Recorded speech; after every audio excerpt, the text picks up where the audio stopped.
大家好，我係李柏橋。相信大家都知道而家薯條有幾流行，有幾 popular。不過點解個味道呢會吸引到好多人呢？今日我李柏橋就會幫你哋解答啦。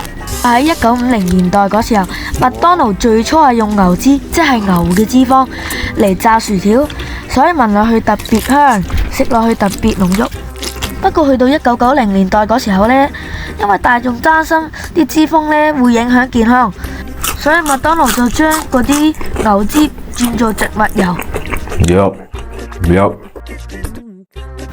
轉咗油之後呢，啲客人即刻投訴話：啲薯條，麥當勞點解我啲薯條咁淡嘅？我唔中意食啊！為咗救翻呢個招牌，麥當勞就諗到一個計仔，就係植物油裏面加多一啲天然牛肉風味調味劑，即係牛肉味粉。加咗呢種秘密神油之後，條薯條簡直好似生翻個靈魂出嚟啊！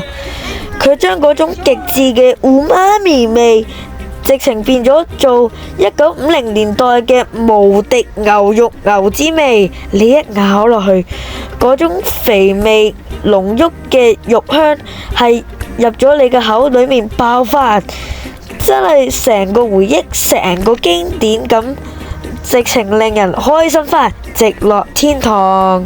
多謝大家收睇，希望你哋能夠 like、subscribe and comment。